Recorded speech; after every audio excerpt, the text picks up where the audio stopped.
घट तक सब संत के साथे, घट तक सब ये दुनिया कुछ काम न आती, दुनिया कुछ काम न आती, दुनिया कुछ काम न आती, दुनिया कुछ काम न आती, तेरी प्यारी सी ये संसार वास्तव में कितना सुंदर है।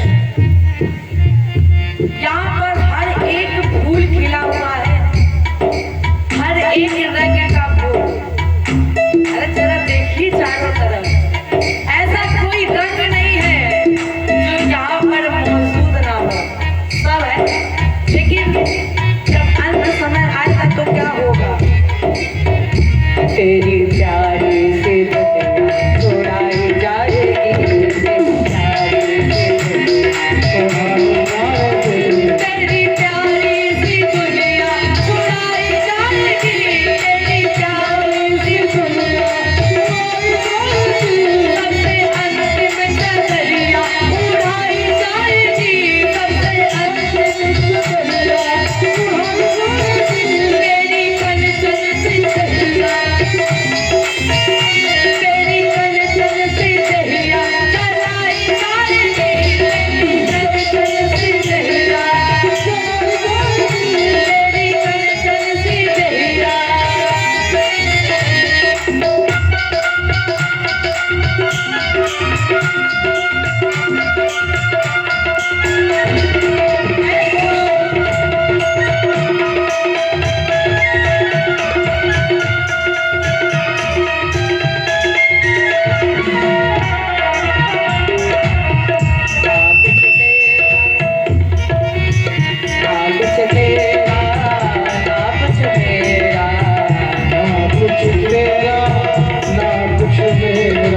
इस संसार में हम ये कहते हैं जो कुछ भी किया मैंने किया,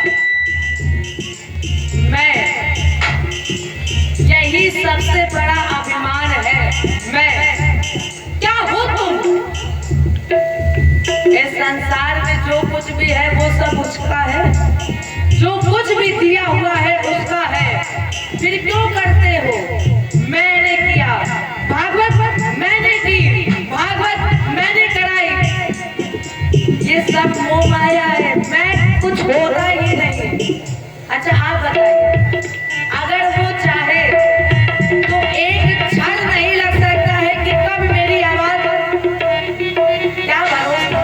इसलिए ना कुछ तेरा ना कुछ मेरा, ना कुछ तेरा ना कुछ मेरा, फिर क्यों करता तेरा मेरा, फिर क्यों करता तेरा मेरा, फिर क्यों करता तेरा मेरा, फिर क्यों करता तेरा मेरा।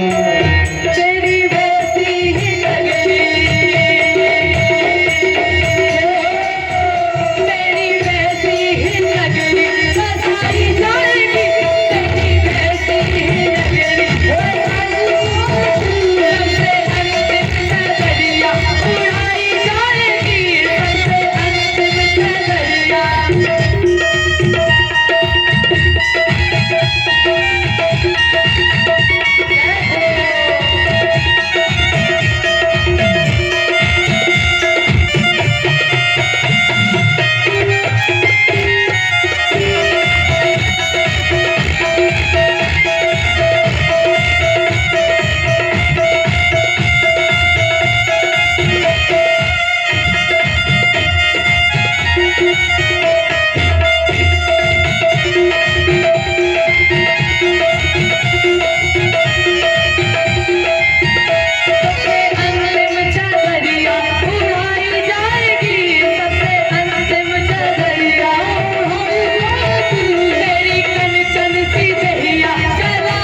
समुद्र मंथन।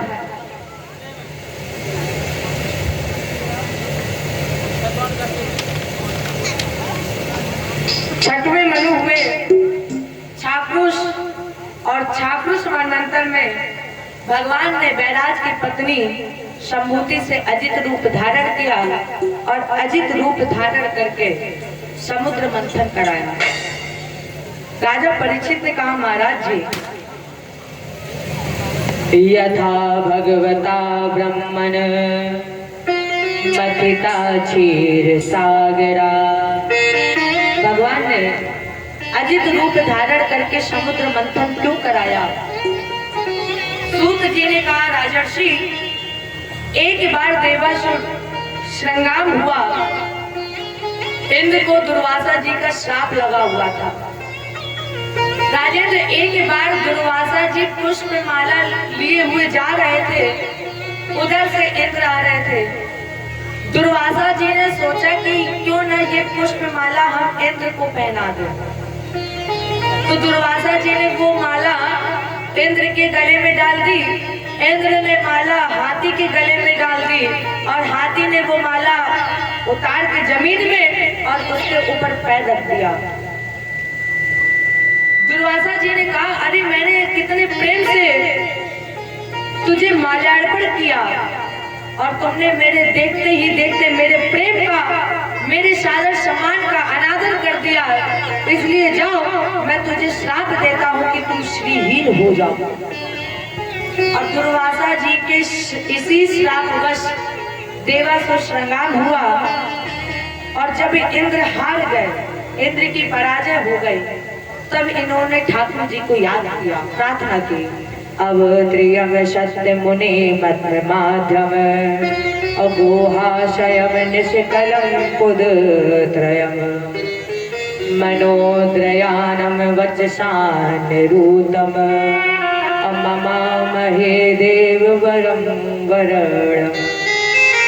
वेदों में श्रेष्ठ स्वरूप सर्वात्मा अवतार हरिश्चंद्र आपकी शरण में है, इसलिए प्रभु मेरी रक्षा करो।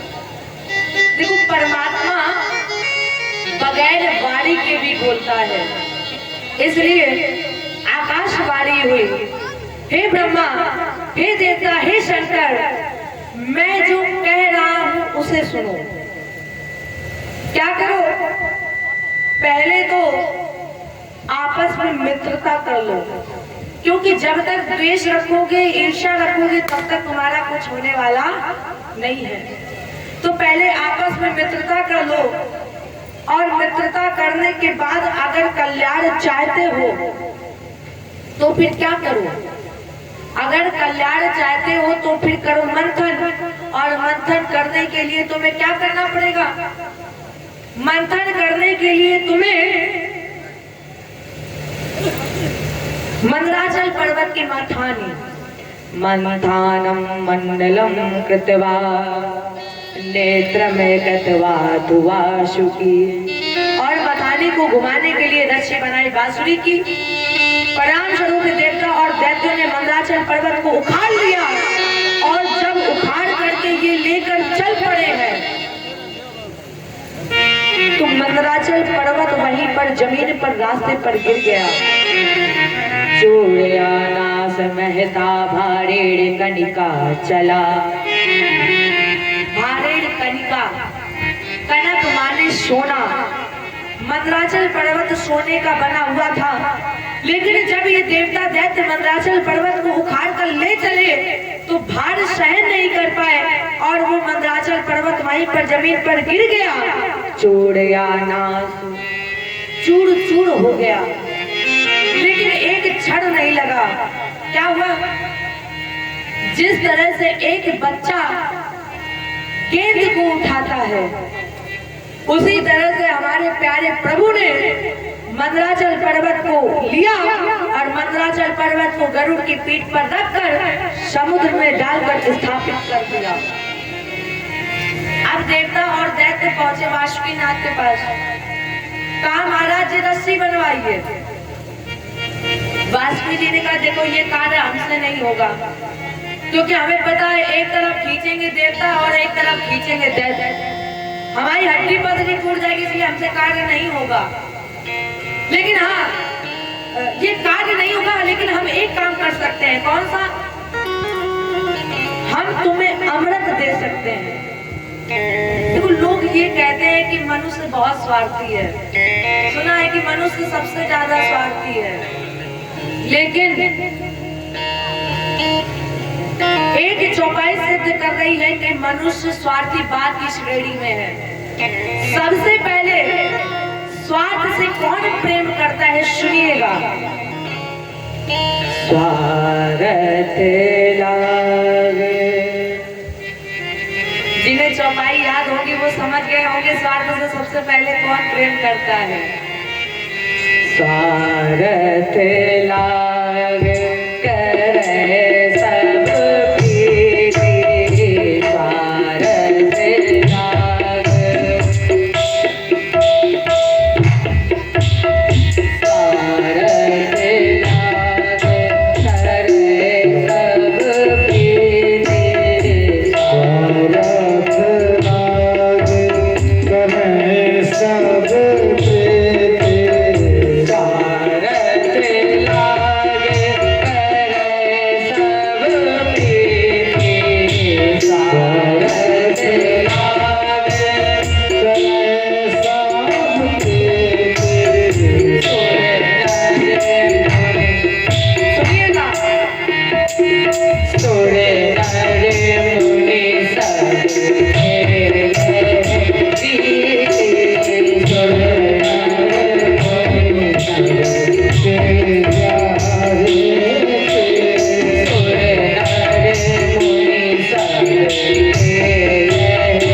स्वार्थ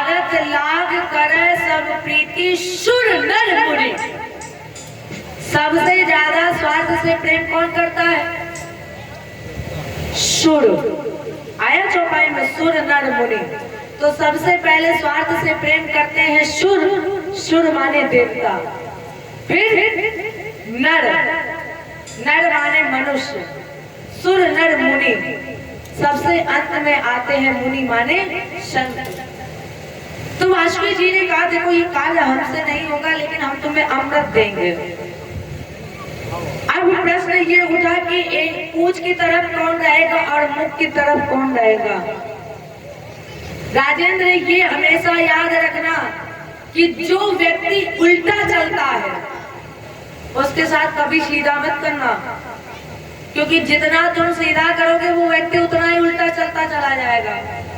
जो व्यक्ति उल्टा चलता है उसके साथ हमेशा उल्टा करो, और तुम जितना उल्टा करोगे वो फिर एक ना एक दिन फिर वो सीधा। इस यही युक्ति इंद्र ने निकाली और कहा, हम रहेंगे मुंह की तरफ और तुम रहोगे पूंछ की तरफ। तो दैत्य बोले कि फिर ये मंथन नहीं होगा। क्यों? क्योंकि हमने तुम्हें हरा दिया है, इसलिए हम जो चाहेंगे वो होगा। अब इंद्र तो यही चाहते थे। परिणाम स्वरूप दैत्य लग गए मुख की तरफ और देवता लग गए पूंछ की तरफ। मंथन प्रारंभ हुआ, और जैसे ही मंथन प्रारंभ हुआ तो सबसे पहले हल निकला, हला हल कापूत नाम का विष। और जैसे ही ये विष निकला, जितने भी जल जंतु थे सब मृत प्राण हो गए। तीनों लोगों में विष की लपटें व्याप्त हो गई, और जब तीनों लोगों में विष की लपटें व्याप्त हुई तब अजित भगवान ने आवाज लगाई, देव देव महादेव भूतात्मन भूत भावन, अत्राविमाह शरणाम पन्ना, त्रैलोक्याम देहनाथ विषा। हे भोले बाबा, रक्षा करो, क्योंकि त्रैलोक्य विष के प्रभाव से जल रहा है और आप ही हो इसको पान करने में सामर्थ्यवान। इसलिए आइए भोले बाबा, आप बंधन और मोक्ष भी प्रदान करने वाले हो। तो भगवान शंकर जी तुरंत पहुंचे उस सागर के किनारे, और शंकर जी ने दोनों हाथों की अंजलि बनाई, सारा जहर समेट लिया। ये पान करने ही जा रहे थे तब तक मन से आवाज आई कि इसे पीना नहीं। बोले बाबा इसे पीना नहीं, क्यों? क्योंकि आपको पता है आपके हृदय में मेरे रघुनाथ के चरण विराजते हैं, और अगर इसे आपने पान पी कर लिया तो हमारे रघुनाथ को बड़ा कष्ट होगा, बड़ी पीड़ा होगी। और आपको पता है हमारे ठाकुर जी कितने कोमल हैं। वही चौपाई, नव कंज लोचन कंज मुख कर कंज पद कंजारे। हमारे ठाकुर जी कमल की पंखुड़ी से भी ज्यादा नाजुक है। आपने देखा होगा जब कमल के पुष्प को पकड़ो और एक पंखुड़ी पर जरा सा भी धोखे से हाथ पहुंच जाए या उंगली से छू लो तो वो पंखुड़ी तुरंत गिर जाती है। अब जरा सोचिए राजन, जब वो पंखुड़ी इतनी नाजुक है कि छूने मात्र से ही वो गिर जाती है, तो हमारे ठाकुर जी के लिए तो लिखा गया है कमल की पंखुड़ी से भी ज्यादा नाजुक। तो सोचिए कितने होंगे। इसलिए भोले बाबा इसे पीना नहीं। अब भोले बाबा ने क्या किया? भोले बाबा ने कहा अब तो ना तुम अंदर जाओगे और ना तुम बाहर रहोगे। क्या किया? अच्छा आपने देखा होगा जब आप राम बोलते हैं तो राम में मुंह खुलता है कि बंद होता है? माताएं बताएं, राम में मुंह खुलता है कि बंद होता है? यही नहीं पता है। हे भगवान, हमें लगा कम से कम ये तो पता होगा कि राम में मुंह खुलता है कि बंद होता है। खुलता है कि बंद होता है? वो देखो बिटिया बोल रही बंद होता है। अच्छा बोल के दिखाओ राम। राम में मुंह खुला तो माँ में बंद होगा ना। हम ये थोड़ी ना पूछ रहे कि माँ में बंद होगा कि नहीं होगा। हमने ये पूछा कि राम में मुंह खुलेगा कि बंद होगा। तो भगवान ने यही किया, भोले बाबा ने किया। जैसे ही राम बोले तो राम बोले जहर लिया और माँ बोले तो मुंह बंद। एक ही घूंट कंठ में गया। देखो थोड़ा हाथ से व्यंग होते रहना चाहिए, जिससे ये भी लगे कि आप लोग कथा सुन रहे हो कि, और हमें यहाँ तो लगा माता तो सो रही है। ऐसा है क्या? देखो हमारी माता जी कितनी बढ़िया आनंद में है, इतनी ठंडी हवा मिल रही है कि उन्हें पता ही नहीं कि बात क्या हो रही है। आइए, जय जय श्री। तो एक ही घूंट कंठ में गया और खाली विष का जाम हुआ। पड़ गया गला नीला प्रभु का, तब नीलकंठ शुभ नाम। जय बोलिए नीलकंठ भगवान की। अरे कम से कम अब तो आवाज निकाल लो, कि जितना तुम थकोगे उससे ज्यादा हम थक जाएंगे, और जितना आप नहीं बोलोगे उससे धीरे हम बोलेंगे। देखो राधा राधा नाम आपसे क्यों गवाया जाता है कि जितनी जोश में जितनी तेज आप जयकारा लोगे उतना ही जोश और उत्साह मेरे अंदर भी आएगा, और जितना धीरे आप बोलोगे तो हमें भी लगेगा ऐसे ही श्रोता है, बस बैठे हैं, ऐसा लग रहा है कि घर से निकाल दिया गया हो, या तो ये कह दिया जाए कि काम ना करना पड़े। काम से बचने के लिए चली आई 4 घंटे, चलो 4 घंटे यहीं पे। इसलिए यहाँ थोड़ा होश में बैठिए। हम 4 दिन बचे हैं और वैसे भी चौथा दिन निकल गया है। 3 दिन मान लो, और आज से हम आपको इतना बुलवाएंगे, फिर या तो फिर आगे बुलाओगे और या तो फिर कहोगे भैया बुलाओ ना, तो ही ठीक है। बोलिए वृंदावन बिहारी लाल की, नीलकंठ भगवान की। ये आवाज पता है कितने % है? कल तो 50% हुई भी थी, आज तो 50% से धीरे हो गई। आज तो इतनी जोर से बोलो क्योंकि आज तो हमारे लाला जी का जन्मोत्सव है। और जितनी तेज बोलोगे उतनी जल्दी आएंगे, जितनी देर बोलोगे तो हम नहीं जानते फिर रात के 11 बज जाए। नहीं बोलोगे तो हम खींचते रहेंगे और तुमसे बुलवाते रहेंगे। इसलिए अवसर है, अगर चाहते हो समय पर तो फिर बोल दो, और अगर नहीं चाहते कि रात 11 बजे तक, हमें कोई दिक्कत नहीं बोलने में। जय बोलिए नीलकंठ भगवान की। ये बात हुई, मतलब जल्दी जाने का कितना जोश है कि जल्दी से पहुंचे घर। आइए प्रसंग पर, ये तो थोड़ा हंसी मजाक चला है। फिर मंथन हुआ और अब की बार जब मंथन हुआ तो कामधेनु गाय निकली जो देवराज इंद्र को दी गई। एक एक रत्न निकला और एक एक रत्न का बंटवारा हुआ। अब की बार जब मंथन हुआ तो उस मंथन से निकली लक्ष्मी जी, और जैसे ही लक्ष्मी जी का प्राकट्य हुआ तो दैत्य बोले विवाह हम करेंगे, देवता बोले विवाह हम करेंगे। माने सबके अंदर अमृत की चाहत खत्म, सब लक्ष्मी की तरफ भाग खड़े हुए। भगवान ने कहा एक काम करो, आपस में क्यों लड़ रहे हो, आपस में मत लड़ो। ये पुष्प माला लो और पुष्प माला लक्ष्मी जी को दे दो, लक्ष्मी जी को जिन्हें पहनानी होगी पहना देंगी, आपस में क्यों लड़ रहे हो। और राजेंद्र स्थिति यहाँ तक आ गई कि युद्ध की तैयारी हो गई, तो लक्ष्मी जी को पुष्प माला दे दी गई। अब सभी आसन लगा के लाइन से बैठ गए।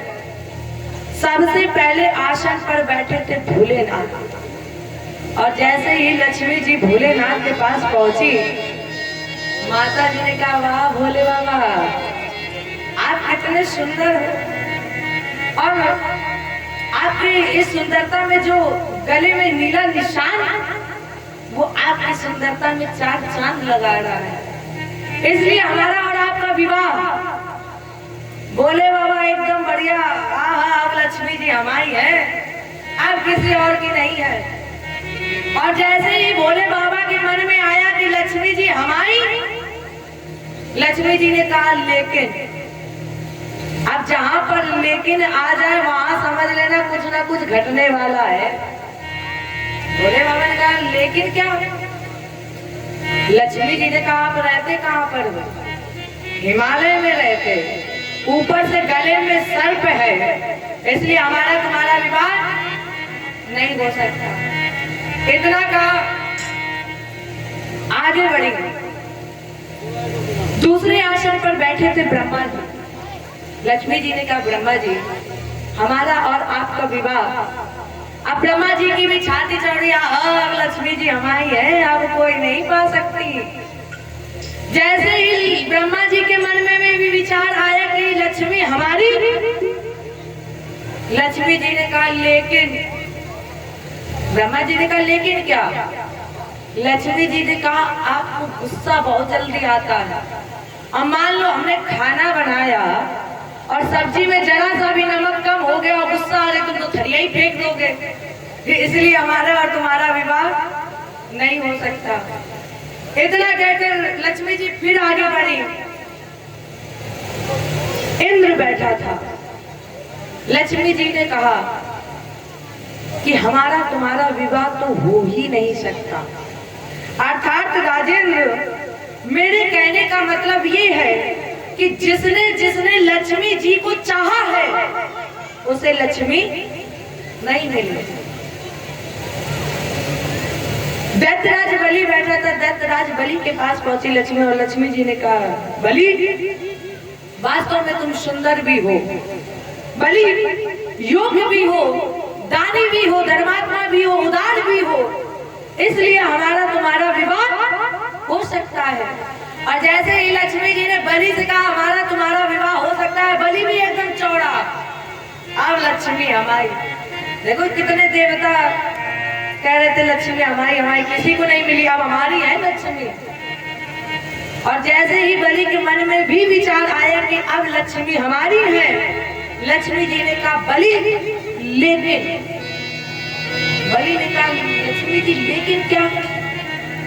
लक्ष्मी जी ने कहा बलि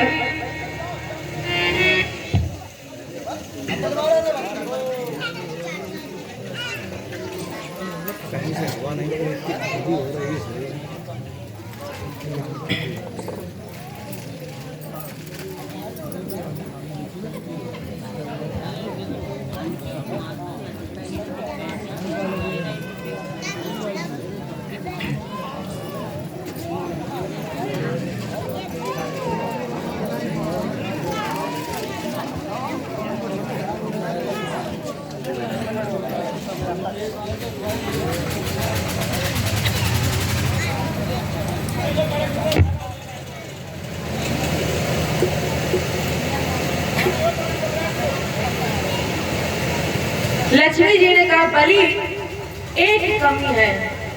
कौन सी? तुम्हारा जो खानदान है वो अच्छा नहीं है।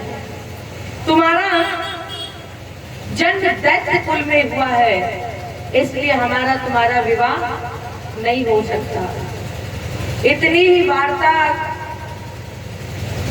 कर रही थी और वार्ता करते करते पहुंची कहां पर? जहां पर हमारे प्रभु बैठे हुए थे, नारायण जी। जैसे ही लक्ष्मी जी गई, भगवान ने क्या किया? भगवान ने कुर्सी उठाई, लक्ष्मी जी की तरफ पीठ कर लिया और पीछे की तरफ मुंह।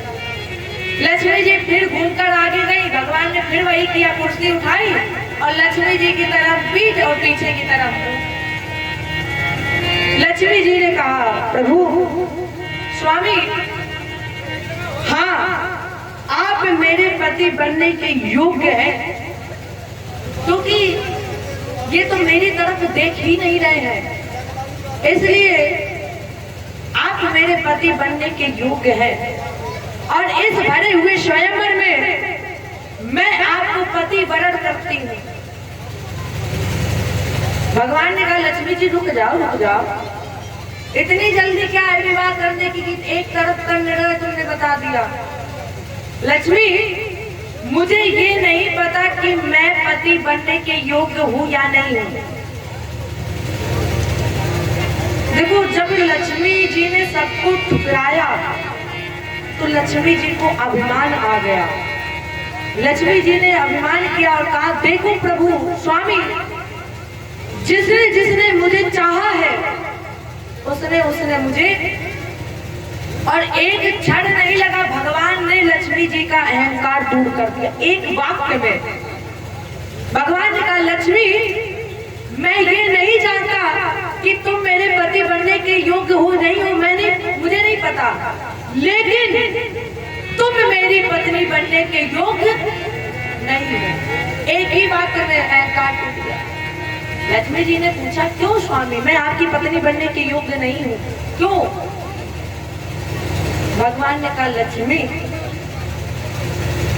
तुम्हें पता है तुम बहुत चंचल हो, एक जगह रुकती ही नहीं हो, और जब तुम एक जगह रुकती ही नहीं, और वास्तव में लक्ष्मी कभी एक जगह रुकी ही नहीं है। आज आपके पास है तो कल मेरे पास, और कल मेरे पास से, ये कभी एक जगह रुकती नहीं। और जैसे ही भगवान ने कहा लक्ष्मी तुम बड़ी चंचल, एक जगह नहीं रुकती, तो लक्ष्मी जी ने प्रतिज्ञा कर ली प्रभु आज के बाद से जहाँ जहाँ आपके चरण होंगे वहाँ वहाँ लक्ष्मी का वास होगा। अर्थात राजेंद्र, अगर आपको लक्ष्मी चाहिए तो आप पहले श्री नारायण को खुश करो, और जब परमात्मा भगवान खुश हो जाएंगे तो लक्ष्मी अपने आप ही आपके पास आएंगी। लक्ष्मी के पीछे मत भागिए, आप नारायण को खुश कर लेंगे तो लक्ष्मी अपने आप ही आ जाएंगे। और यहीं से भगवान का एक नाम पड़ गया, लक्ष्मी नारायण। जय बोलिए लक्ष्मी नारायण भगवान की। इसके बाद फिर मंथन हुआ और 13वें रत्न के रूप में धन्वंतर महात्मा, जिनके हाथ में 14वां रत्न था, और इन सबका एक ही साथ श्री श्री रंगा मरिवारुणी अमेय संख गजराज और कल पद्म सस धेनु धनु धनवंतर विश्वास। अच्छा, इस मंथन का अंतर क्या हुआ? जिन्होंने अमृत पिया वो केवल देव कहलाया, जिन्होंने जग कल्याणार्थ के लिए जहर पिया वो देवों के देव महादेव कहलाए। इसलिए 14 रत्न का बंटवारा और एक संदेश मिला, मान सहित विष खाय के शंभु भये जगदीश, और बिना मान अमृत पिए राहु कटायो शीश। प्रेम वारुणी छान के वरुण भये जगदीश, और प्रेम ही विष पान कर पूजे जात गिरी। जय बोलिए कृष्ण भगवान की। आइए एक बार अपने राम जी और हनुमान जी को मनाते हैं और इसी के साथ अपनी वारी को यही विश्राम और कहते हैं क्या। देखो, इस भजन में हमें सभी का सहयोग चाहिए और सभी का सहयोग कैसा सहयोग? तालियों की सेवा का। इसलिए सभी भक्त कहिएगा मीठी मीठी तालियों की सेवा के साथ। बजाते रहा कर स्वर नीचे पहुंच जाता है। जो केसरी के लाल,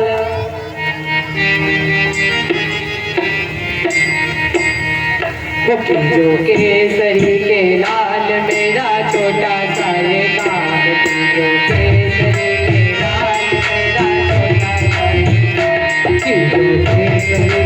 काम। जो केसरी के लाल मेरा छोटा सा ये काम। केसरी के लाल मेरा छोटा सा ये काम। मेरी राम जी से कह देना जय सिया।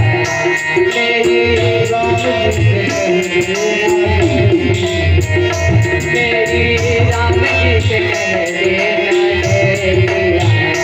मेरी राम जी से कह देना जय सिया।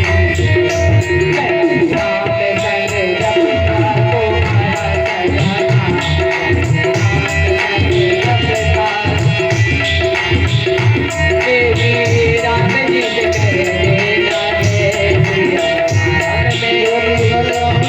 कह देना जय सिया।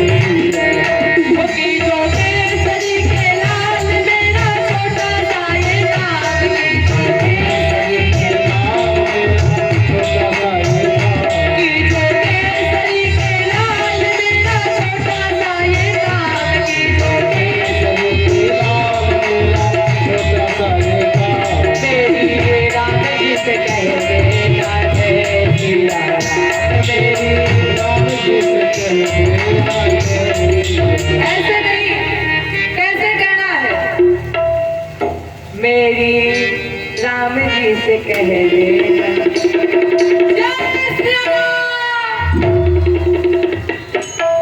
इतनी धीरे बोलोगे तो हमें नहीं लगता कि हनुमान जी आएंगे। और आज मंगलवार है, बढ़िया दिन है, हनुमान जी को बुलाना है तो ऐसे थोड़ी ना आएंगे। क्या आपने ऐसे बोल दिया जय सिया राम? कैसे आएंगे? जय सिया राम, जय जय सिया राम। इसलिए कहिए क्या?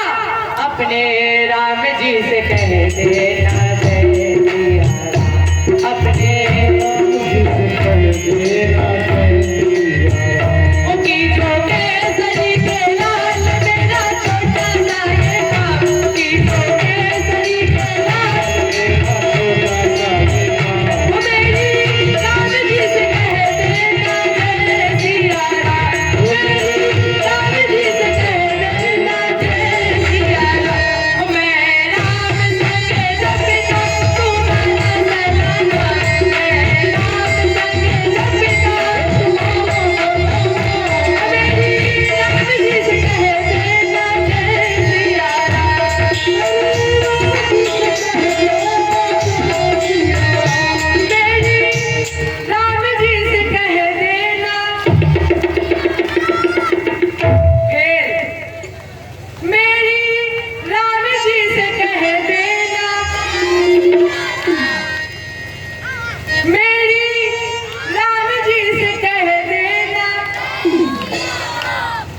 इतनी संख्या है, कम से कम इतनी आवाज तो होनी चाहिए कि सहार तक पहुंच जाए, होनी चाहिए।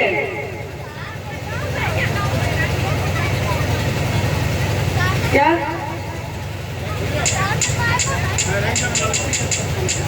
तो समझ ले, लड़ाई रहे हनुमान जी को बुला के, और क्या, यही तो कहीं कि काम कराना है। अभी तक आपका काम हुआ नहीं, हो गया जो चाहती है, नहीं हुआ है। इसीलिए तो कहीं रहे बुलाओ लड़ो कि होए, तभी तो कहीं रहे जोर से बोलो। इसलिए कहिए क्या, मेरी राम जी से कह देना।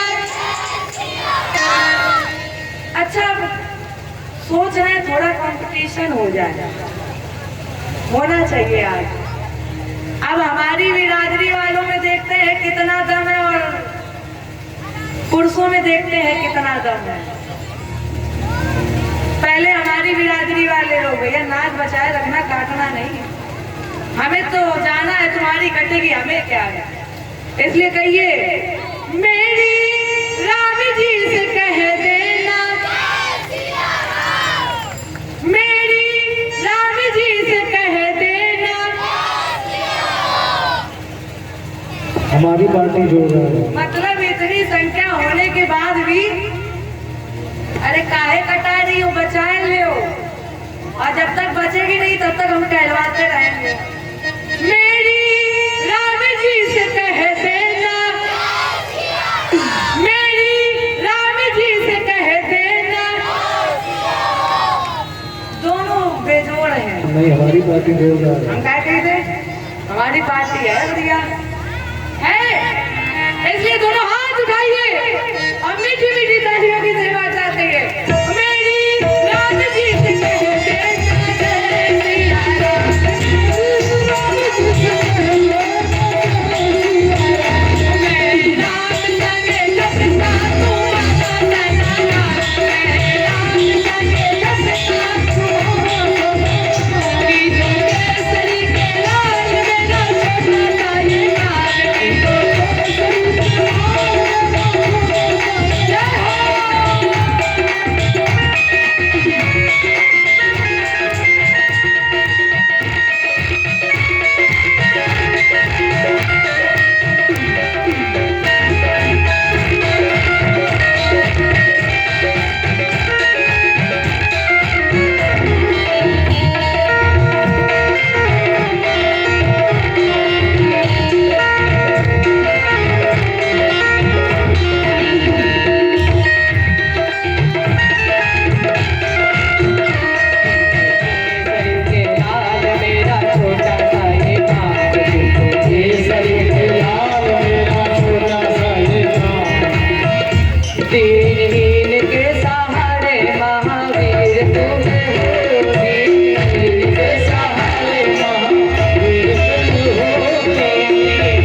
ने अचानक शांति से चुप करा दिया है। देखे क्या कितने लोग गा रहे हैं। और अब याद रखना, नहीं गाओगी तो हमें नाम तो पता नहीं है, लेकिन बचोगी थोड़ी ना। रंग तो हमें पता है कि कौन किस कलर के कपड़े पहना है। और अगर अब तुमने ताली ना बजाई, गाया नहीं, फिर हम नहीं जानते लाइव चल रही है, लोग दूर दूर तक देख रहे हैं, फिर तुम्हारी कट जाए। चाहे सौधरा वाले देखो कैसे हैं, चुपचाप बैठे भजन सुन रहे हैं। इसलिए कटाओ नहीं। और अगर जो नहीं गाएगा तो हम सीधे सीधे रंग बता देंगे, देखो ये नीली वाली नहीं गा रही आंटी। अब जितनी नीली वाली है वो सब अपने ऊपर। इसलिए आप सब लोग गाना कहिए, मेरी रानी जी से कह देना। आप दोनों लोग गाना, भैया आप अपनी बिरादरी देख लेना, कौन नहीं गा रहा बता देना, हम तुरंत बता देंगे ना। थोड़ा इधर कर लेना। और हमारी बिरादरी हम तो देख ही रहे हैं फिर चारों तरफ, इसलिए कहिएगा दोनों हाथ उठा के मीठी मीठी तालियों की सेवा के साथ। कहे शर्ट वाली उठाए लो दोनों हाथ। स्कूल में खूब की होगी पीटी, दोनों हाथ उठाए गए होंगे। जय हो।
आवाज